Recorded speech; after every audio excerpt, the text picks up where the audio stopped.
Halo, perkenalkan, nama saya Beri Mundung, perwakilan dari kelompok 9, ingin menjelaskan tentang metode sistem pakar.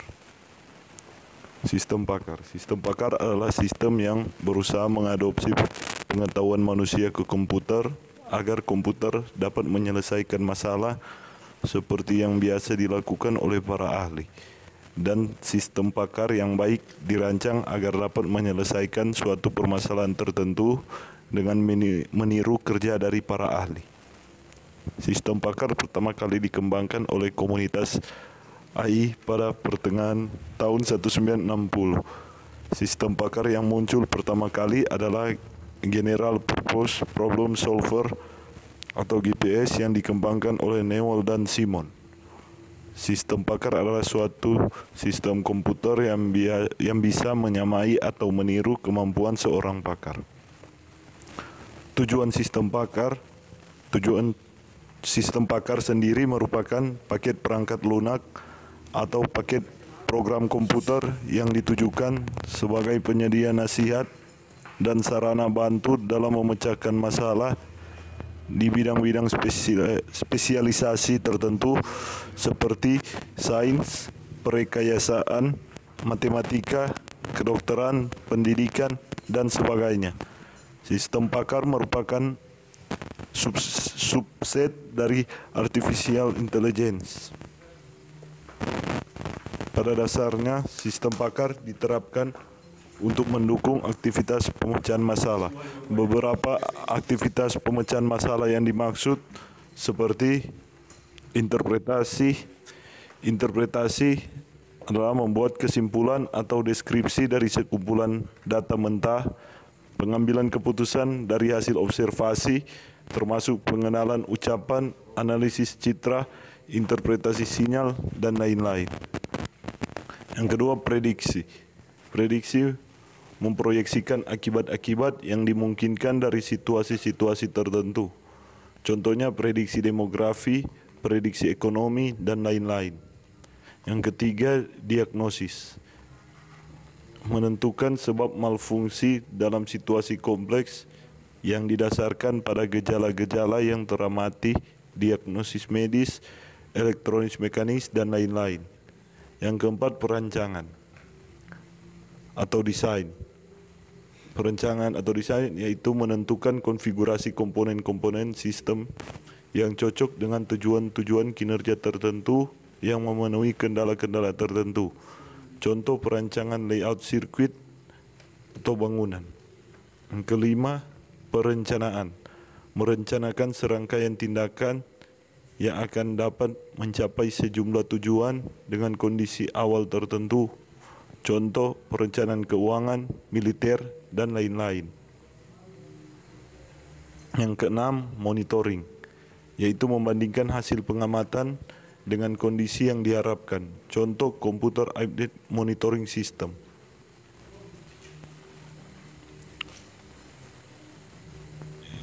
Yang ketujuh, debugging, menentukan dan menginterpretasikan cara-cara untuk mengatasi malfungsi. Contoh memberikan resep obat terhadap kegagalan.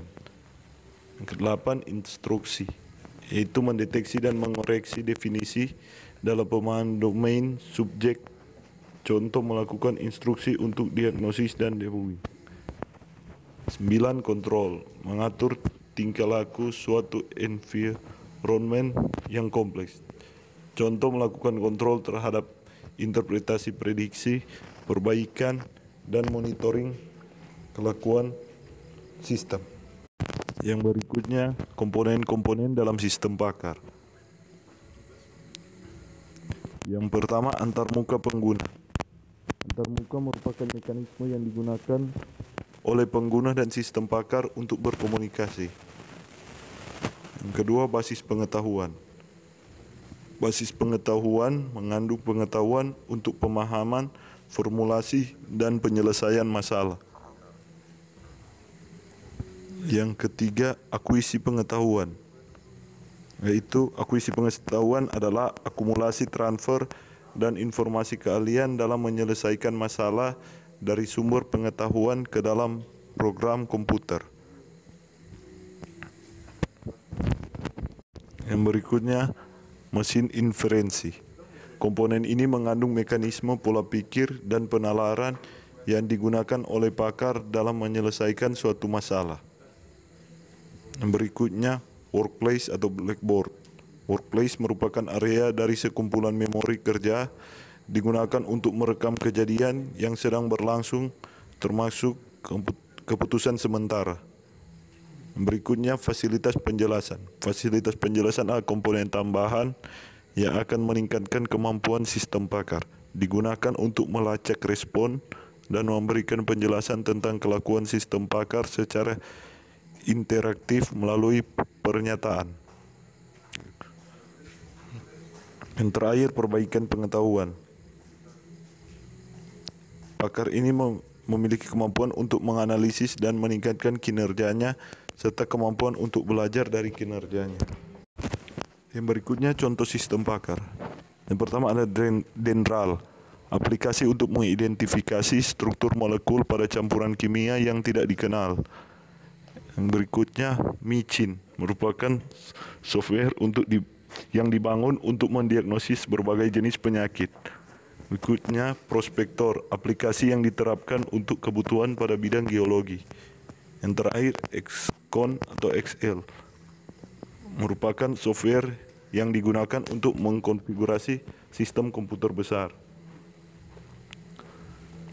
Kelebihan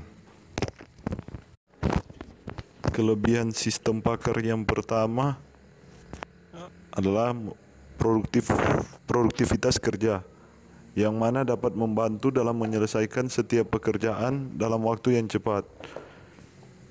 Yang berikutnya, mampu meningkatkan kualitas dari sisi pemberian nasihat yang lebih konsisten.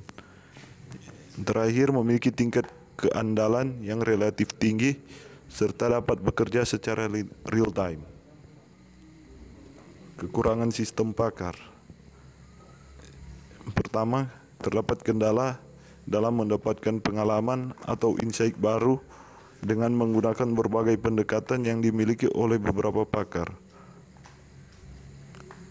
Berikutnya, di dalam proses pembuatan pakar sendiri memerlukan biaya yang besar dengan tetap memperhatikan faktor kualitas dari pengetahuan yang dihasilkan.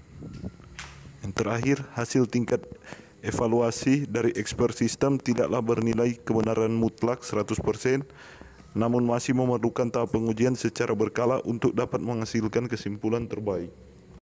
Berikutnya, contoh sistem pakar, yaitu yang pertama, yaitu penerapan sistem pakar diagnosa penyakit ternak dengan menggunakan metode forward chaining. Yang terakhir, kesimpulan.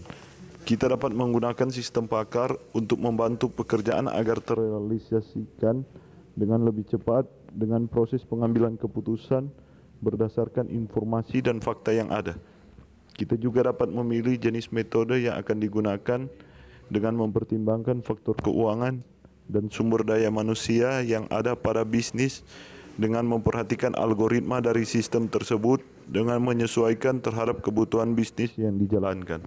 Sekian dan terima kasih.